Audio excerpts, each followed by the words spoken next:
l'occasion de dire que le peuple congolais doit bien le réaliser. Parce que si aujourd'hui un Congolais peut prendre sa voiture à Pointe-Noire, rouler en voiture à travers les Mayombe, à travers la vallée du Niari, le Poul, les plateaux, aller jusqu'à Ouesso et au-delà de Ouesso jusqu'à la frontière avec le Cameroun, c'est quelque chose de spectaculaire. Les Congolais ne réalisent pas cela, mais c'était des efforts considérables pour vaincre la forêt, les montagnes, des zones inondées et la construction des ponts. Et aujourd'hui, oui, cela a changé la vie des populations ici.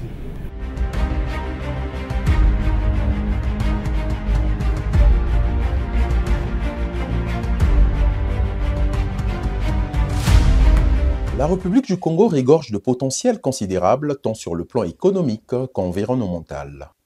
Avec ses richesses naturelles abondantes, le Congo est un acteur majeur de l'économie mondiale avec ses vastes étendues de terres arables profitables à ses populations.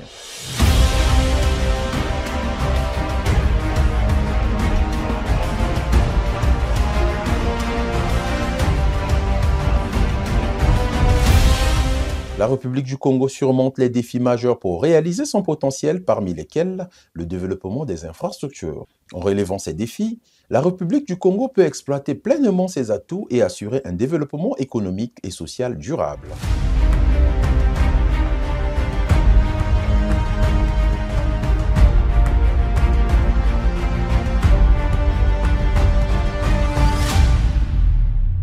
Les érosions des sols font partie des problèmes environnementaux majeurs en République du Congo, affectant diverses régions du pays, y compris les grandes agglomérations comme Brazzaville et Pointe-Noire, ainsi que les villes telles que Nkayi et Ouando. Nous sommes venus dans la zone de Ngamakoso, c'est ça, pour regarder un peu les travaux sur la conduite d'eau. Là aussi, les travaux avancent bien. Et effectivement, quelques difficultés qui doivent être résolues, notamment l'expropriation et un peu de ressources financières supplémentaires pour permettre d'accélérer le travail pendant la saison sèche. Parce qu'il s'agit quand même, pendant cette saison, cette période de non-pluie ou de moins de pluie, et pouvoir avancer sur les questions de terrassement, sur la construction des ouvrages qui se réalisent, les canalisations et autres. Et a priori d'ici, ils ont prévu un calendrier jusqu'à octobre pour essayer de mettre le minimum requis pour permettre de continuer à travailler même sur la saison de pluie sans beaucoup de dégâts. Et là aussi, il faut quelques ressources et en même temps régler les questions liées aux expropriations. Donc libérer les emprises et pour permettre la construction.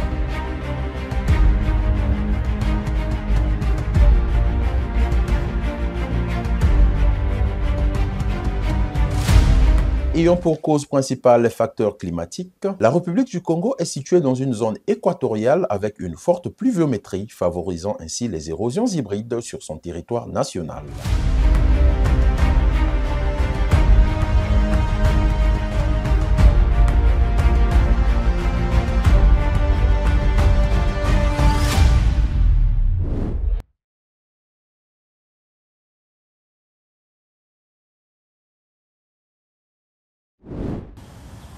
Le mot érosion a plusieurs définitions suivant le contexte étudié. On parle d'érosion financière, érosion monétaire, certainement les financiers ont leur définition appropriée.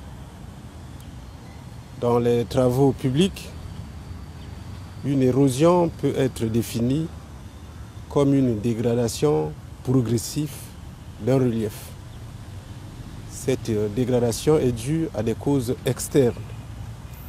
Ces causes sont souvent atmosphériques et climatiques. Donc les précipitations, pour le cas propre du Congo et de Brazzaville.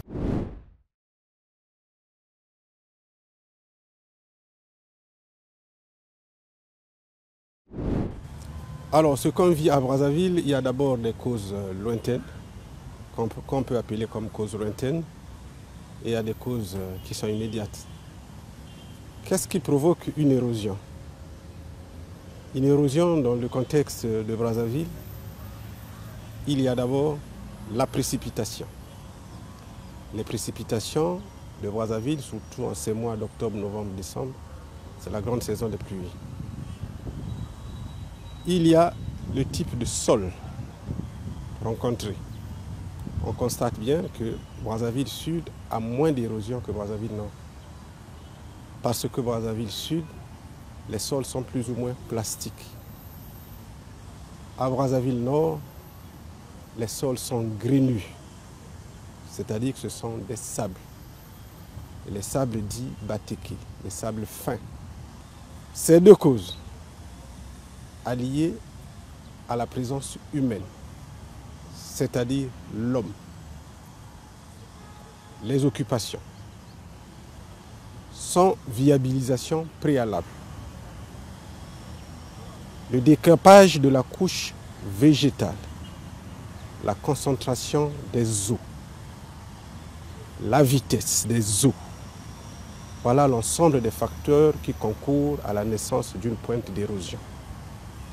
Et non prise en compte aussitôt, elle se développe, elle s'aggrave de façon exponentielle. Voilà le phénomène que nous vivons à Brazzaville.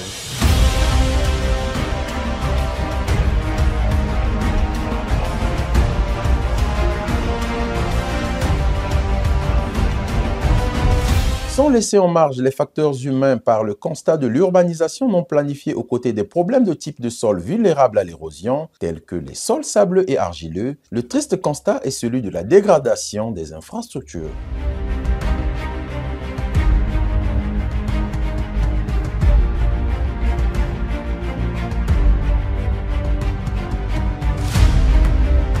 Les érosions endommagent les routes, les bâtiments, les ponts et autres infrastructures, entraînant les coûts de réparation très élevés.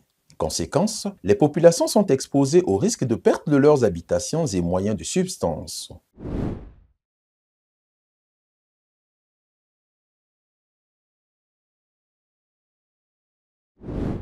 Les érosions, je disais que c'est d'abord la résultante d'une occupation anarchique de nos terres. Vous voyez, ce sont des quartiers qui n'ont pas été correctement viabilisés. Et ça date des années. Aujourd'hui, ce n'est que le résultat. Et le phénomène s'est surtout aggravé dans les quartiers nord avec le 4 mars, qui a vu les populations s'installer anarchiquement dans les collines de Ngamakosso. Les maisons construites de façon éparse, ça et là, sans aménagement approprié. Naturellement, toutes ces eaux se concentrent et se déversent donc dans la nature sans aménagement approprié et se concentrent à certains endroits. Étant entendu que ces quartiers-là sont en hauteur, donc avec des altitudes assez élevées, et il faut que les eaux descendent au point le plus bas. Et lorsque les eaux arrivent dans les points les plus bas, avec une certaine vitesse, avec une certaine pente, ça provoque le départ des matériaux qui sont grainus et donc l'érosion.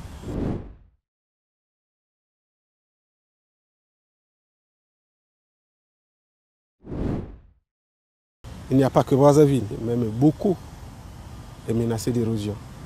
Pointe-Noire, Mongo-Kamba est menacé d'érosion, on en parle moins. Matombi, Gomboma est menacé d'érosion, ça on en parle moins aussi. Kayi, menacé d'érosion.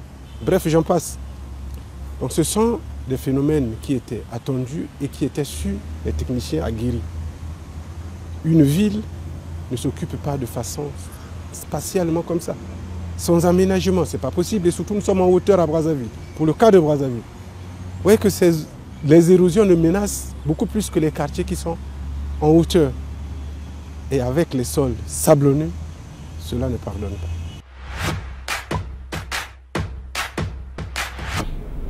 La construction des routes, des aéroports, la construction de barrages hydroélectriques, de lignes de très haute tension, j'en oublie.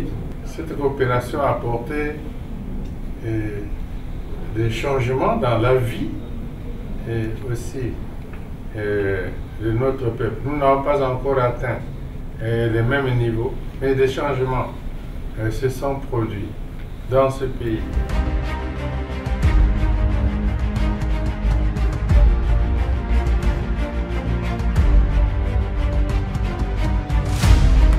L'occupation anarchique des villes est un phénomène complexe et préoccupant, résultant d'une combinaison de facteurs socio-économiques, politiques et administratifs.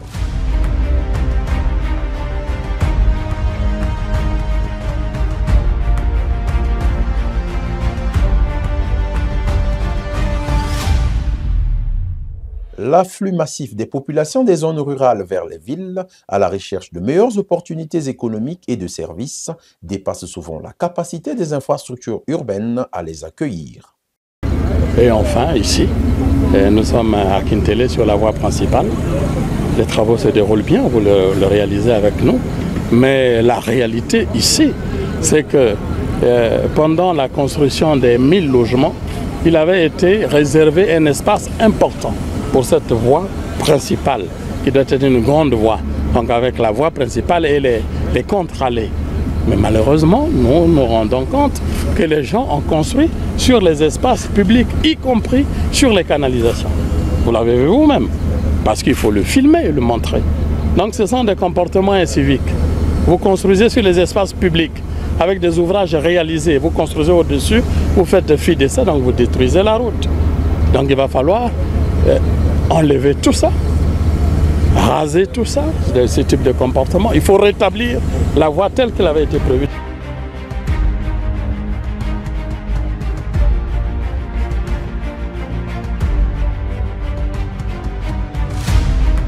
La responsabilité des populations dans l'évolution des érosions est significative, bien qu'elle soit souvent liée à des facteurs économiques plus larges.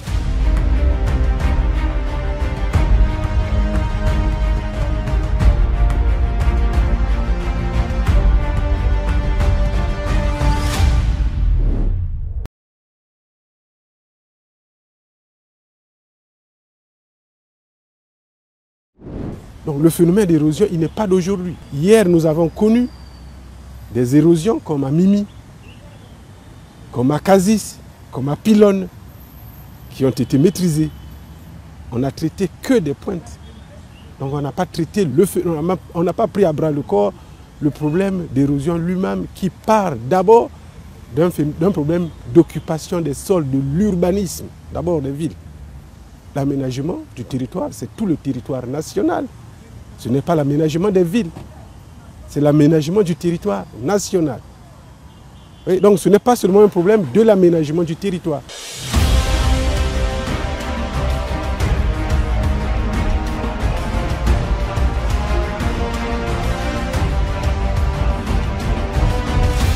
Bien au-delà de la sensibilisation et l'éducation des populations sur les causes et conséquences des érosions, parmi les solutions majeures, on dénote la mise en place des techniques de conservation des sols, l'aménagement des bassins de rétention des eaux et des systèmes de drainage pour contrôler les ruissellements, mais aussi la planification urbaine et la construction des infrastructures en tenant compte des risques d'érosion.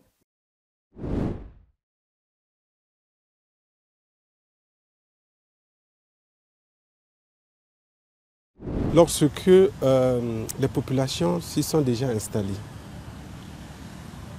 à ce moment, ce n'est que l'aménagement qui devient beaucoup plus coûteux, qui peut apporter des solutions viables à arrêter une érosion. Il est vrai que la conférence nationale avait remis la terre aux fonciers ou aux terriens. Mais la conférence nationale n'avait jamais demandé à ces terriens de procéder au lotissement et à la distribution ou à la vente des terrains sans approbation par les services de l'État, par les services de l'urbanisme, les services du cadastre, les services municipaux. Voilà, c'est à ce niveau d'abord qu'il faut contrecarrer les phénomènes des érosions. Il faut viabiliser, aménager au préalable les terrains avant qu'ils ne soient occupés. Sinon, on revivra toujours les mêmes choses. Nous ne courrons que derrière les pointes d'érosion qu'il faille arrêter de gauche à droite.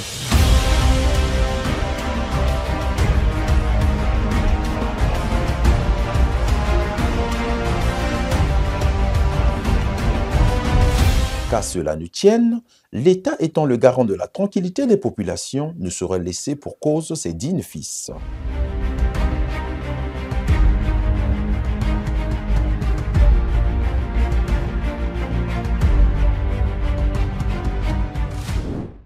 Sachant qu'en matière d'érosion, on peut la traiter de façon définitive jusqu'à faire 95% des travaux.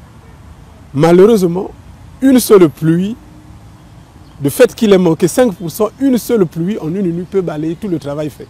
Naturellement, la crise que nous traversons aujourd'hui a une grande incidence sur les investissements qui ont été projetés.